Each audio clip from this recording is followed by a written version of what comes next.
Have you ever had to calm someone down on an airplane? I've told this story before. Yeah. I don't like airplanes, but I had a woman. I was on an airplane. I think I was going to L.A., and the plane was in the air, and we started hitting turbulence, and I don't like flying, but the plane drops, goes down, a food cart fucking flipped over, people like went up, woman behind me, maybe she was next to me.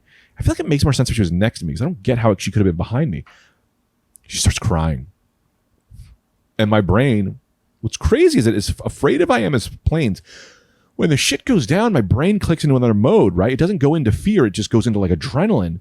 And so I held the lady's hand and I was like, we're good. You know, you're going to be good. A plane could do all these things. It's just turbulence. Turbulence to take planes out. Like I was able to do that. And this happened in like the first hour or two of the flight. It was like a 5 or 6 hour flight. And so the rest of I calmed her down. We were good. And it was good, you know. But my fear is not the plane going down. It's the anticipation of turbulence or trouble. That is what gets me. It's not the actual act of turbulence. It's the anticipation of it. I didn't really want to talk about that, but I did. You got to play the questions. If you get the questions, you got to ask. These questions all suck. What embarrassing moment has stuck with you over the years? This is a classic question that is hard for me to answer, because if it's embarrassing, I don't know. This game isn't made for someone like me, who as soon as something is embarrassing, he tells all his friends. I'm gonna tell you a few embarrassing moments. One, this girl Kate. I'm not gonna say her last name, but her name was Kate. I was working as a door guy at Rascals in Montclair, and I was doing a bringer show, which you bring people to come, and then they'll let you perform. I had brought in a bunch of people. I fucking destroy, right? And I mean, I'm sure I was doing garbage, but it's funnier than the other people on the show. I had a really great set. I come down, and there is this blonde girl. I can't remember her name. I want to say Tara. Man, she was smoking hot. Short blonde hair. She's kind of flirting with me. And this girl was way out of my league, but I must have just been confident because I just killed. And then Kate, who's also working there, they're both talking to me at the same time. I couldn't believe, nothing's never happened in my life that two attractive women were both talking to me at the exact same time. I was like, I didn't know how to handle it. But I'm like, I don't know what to do. Kate, oh, what a move she does. She just puts, my leg is open. She puts her legs between my legs and claims me. I was like, this is something. This is wild. This is happening. And Tara gets it. She walks away or whatever. I think I walked her to her car. I don't know what happened. And Kate's like, so what are we up to? And I go, you want to come? Oh, Napoleon Dynamite. I remember Napoleon Dynamite came on the screen, the movie, and it was a trailer. And I went, I have that movie. And she goes, I wanted to see it. I go, well, I got it in my house if you want to go see it. And she goes, I'd love to go see it. We get in my car. We drive into my parents' basement. You know, that's where I was living. I was living in my parents' basement. We get there, and she goes, where's the TV? And I go, I don't even have a TV. And she starts laughing. This could totally be, in today's age, looked as like I lured this woman. But we knew the game. She knew the game, because I go, I don't even have a TV. And then she just started making out with me. And we started making out. And I remember I'm making out with this girl for an hour, and I finally take her pants off. And she goes, I didn't think you were going to do that. Because I was so, I don't want to say scared, but I was like such a I never wanted to assume anything, so that they would push me into a thing of like I just wouldn't make moves. So once I go to take her pants off, she pulled them off and her underwear. And she was like, yeah, man, we're doing this. And I was like, I didn't think this was going to happen. I can't believe it. Sex to me was just so exciting and crazy that it would happen. We start doing it. She then goes into my bathroom, comes out, and she's walking out, and her hair was like covering her boobs, and the light was behind her. And I went, you look like an angel. And she went, shut up, you faggot. Just called me a faggot. Just called me a faggot. And I went, this is what I kind of am. Anyway, we get back and we're kind of making out again. My stepfather, I hear the dogs coming down the stairs. And I'm like, oh, shit. The dogs. That means my stepdad's coming. And I tell her, I go, hey, listen, we can either...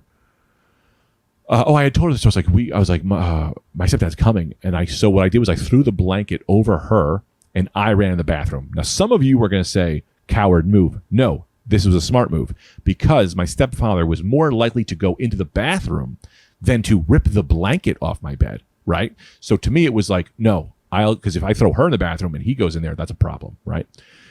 My stepdad goes, because my basement was set in a way that I was just in a basement, and then there was a side section where the laundry machine was, and my stepfather would go there and he would work on his guns.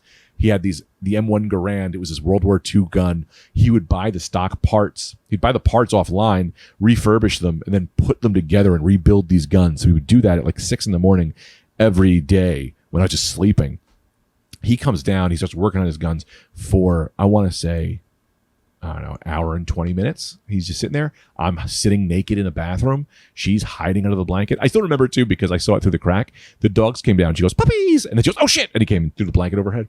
So I'm like, well, at least George knows that we're not here, because he wouldn't. What maniac would know a girl was in the house and then still stay in that room for an hour and 20 minutes? Well, that maniac was my stepdad, because he finishes his thing and then he bangs on the bathroom door and he goes, "This isn't a bordello, you know." I don't even know. To this day, I don't know what a bordello is. I guess a whorehouse? I don't know. And he leaves, and then the sun came up, and me and this girl, she left.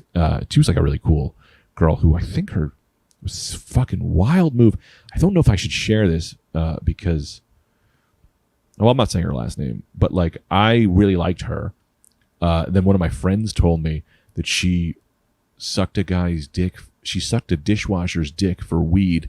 And I was straight edge at the time. I didn't understand drugs. I didn't understand any other stuff. So I was like, did you suck a guy's dick for weed? Like a fucking idiot. Who the fuck sucks a dick for weed? No one, unless you're just like that person, or if it's fun. It's like, even if you do, it wasn't like she was a meth head. She was just like, I mean, maybe she just sucked some dick for weed. She's like, yeah, I suck a dick for weed. Like that's, I think she was more progressive than she was it wasn't like a crack thing. So did you suck that guy's dick for weed? And she went, first of all, it's none of your fucking business. Which she's right. Absolutely wasn't her right. She absolutely was right. But I didn't know. I didn't know what drugs were back then. So we kind of stopped talking, which was because I was an idiot. It was a stupid fucking thing to do. I totally fucked that up. And her mom, she goes home, and her mom lit herself on fire, poured gasoline over her head, lit herself on fire, and she found her that way. It was like one of the most devastating, sad things. I tried to reach out to her, but she was like, I don't want you fucking talking to me just because of this shit with my mom. And she was, I get it. She was kind of right, but also I was an idiot at the time.